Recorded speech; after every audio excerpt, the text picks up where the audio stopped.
And now the President of the National Association of State Directors of Veterans Affairs, John Hilgert. Thank you, Chairman Moran. My name is John Hilgert. I serve as the President of the National Association of State Directors of Veterans Affairs and the Director of the Nebraska Department of Veterans Affairs. NASDVA is comprised of State Directors of Veterans Affairs of all 50 states, the District of Columbia, American Samoa, Guam, Northern Mariana Islands, Puerto Rico, and the Virgin Islands. Here with me today is John Skokos, the NASDVA Executive Director, former Secretary of the Wisconsin Department of Veterans Affairs, and Tom Palladino, the Executive Director of the Texas Veterans Commission and NASDVA Senior Vice President. Please accept the Association's written testimony for the record, and let me highlight a few items. States and territories continue to increase their role as multidimensional service providers to veterans. The State Departments of Veterans Affairs promote approaches making state government effective, efficient, and customer-focused. We are being asked to serve as one-stop shops to coordinate, connect, and convene teams to address veteran employment, economic empowerment, and whole health and wellness. Despite constrained state budgets, states collectively contribute over $10 billion each year to our nation's veterans and their families. NASDVA, through its members of states and territories, is the single organization outside the U.S. VA that serves all of America's veterans. Given the State Department of Veterans Affairs, we're asked and held accountable by our respective governors, our boards, our commissions, and we are well positioned to deliver that effective, efficient, and customer-focused service. VA funding. Our full congressional support. We support the President's fiscal year 21 VA budget request. We believe it's vital to meet the growing needs of veterans to fulfill the VA's mission. NASDVA is committed to working with the congressional and VA leaders to ensure scarce resources are allocated to the priorities which will meet our veterans' most pressing needs.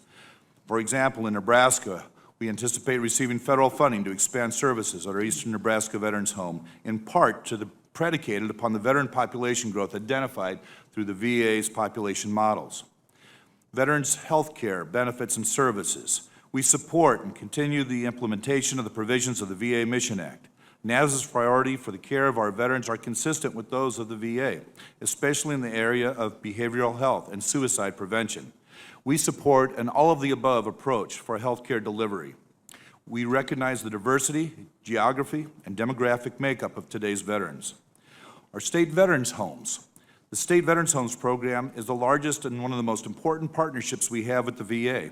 NASDVA supports a continued commitment to the significant funding of our State Veterans Home Construction Grant Program, and we strongly support increasing the funding to at least $250 million, given the increases in demand for long-term care for veterans. Veterans Benefit Services. Given the claims backlog and the number of claims on appeal, we recommend serious consideration for making federal funding available to states to assist with efforts on the ground to further reduce that backlog and to maintain progress on expediting existing and new claims. NASDVA appreciates the National Cemetery Administration's collaborative partnerships with states, territories, and tribal governments. We recommend the FY21 Construction Grant Program be increased to at least $60 million, comprised of $50 million for construction and $10 million specifically designated for improvements and emergent needs. This modest increase to the $45 million proposal will allow funding for some new state veteran cemeteries and upgrade projects that currently go unfunded, while allowing the NCA to respond to emergent requirements. Transitional assistance. Our organization strongly encourages the most effective transition program possible. We are very encouraged to changes to the program in the last few years, especially with several elements of the FY National Defense Authorization Act related to transition-related issues. Distinguished members, we are a government-to-government provider. We work with the VA to deliver services and care to those who have served in uniform. We are expanding hubs and links to local communities. With your help and support, we can ensure veterans are adequately resourced and maintain a priority.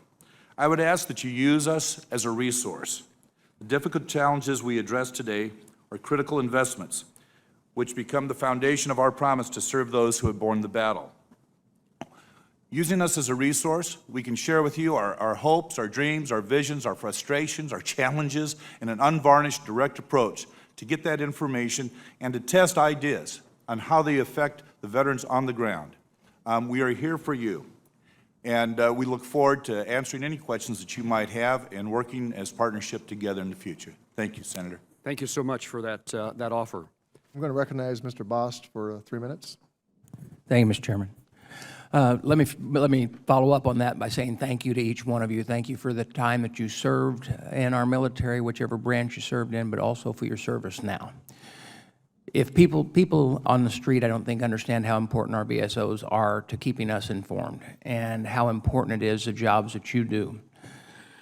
And I had a list of questions, and we're on very short time, but I'm going to go to the one that I feel like is vitally important, because I think it took us forever to finally notice and get the Blue Water Navy taken care of. And I want to thank a lot of people on this panel that were involved with that, whether it's chairman or the ranking member and everybody in the Senate that worked on this. But as we know, we're starting to roll that system out, and people are beginning to receive benefits or getting calls that they should start getting their paperwork together to receive benefits. How and what input have you received already from your members? I'm asking this to the whole panel or any one of you, as the progress is going along, what are you hearing from your members that for years have been showing the signs of exposure, but yet now they're finally being reached out to? Are they being reached out to fast enough? Probably not, but go ahead. Yes, Senator John Hilgert, State Director of Nebraska, President of NASDVA. We anticipated, and we actually started processing as soon as possible claims for the Blue Water Navy. We appreciate those veteran service officers, whether it be VSOs or state employees, that had made the claims knowing that they were going to be denied, to build that body of knowledge up and to force that pressure to someday recognize that as a presumptive condition. It has been happening very, very favorably. The states, and I know working with the counties, are in a great position to reach out to those veterans who've been waiting that, identifying Vietnam veterans, and to making sure that we are there for them. Our resources are small, generally speaking, throughout the country, but I could say that it's very brisk, and we are reaching out, and it is a fairly brisk system right now. We are making those claims, Senator. Thank you. Thank you. Mr. Cisneros, you're recognized for 3 minutes. Thank you, Mr. Chairman, and I want to thank all of you for being here today and for all the work that you're doing to support our veterans throughout the country.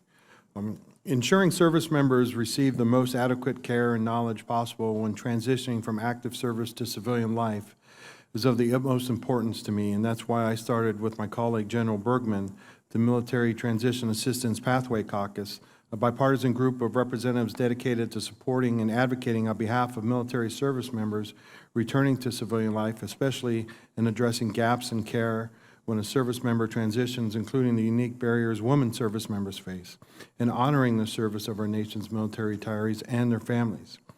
So, Mr. Hilgert, I want to ask you, what unique experiences have you come across that state veterans administrations have in getting that information to our service members when they're attending a TAP class, so that they know what specifically is going on in their state and how it varies from state to state? And what really, is there a state out there who has a model that we can follow?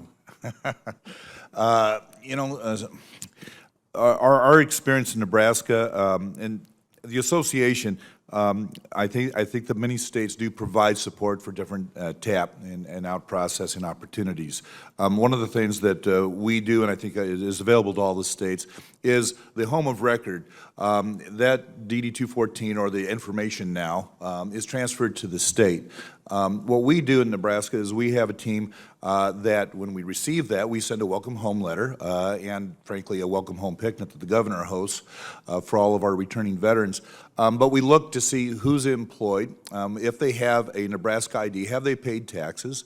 If they haven't paid taxes and they have a Nebraska ID, then we have a Tiger team that goes and does the outreach to say, okay, what is your situation? Are you taking advantage of educational opportunities? That would be an explanation. If they are not paying taxes, they're unemployed, let's get you a job. So we have that outreach component, and we try to use, as that information comes in, I believe other states do that as well.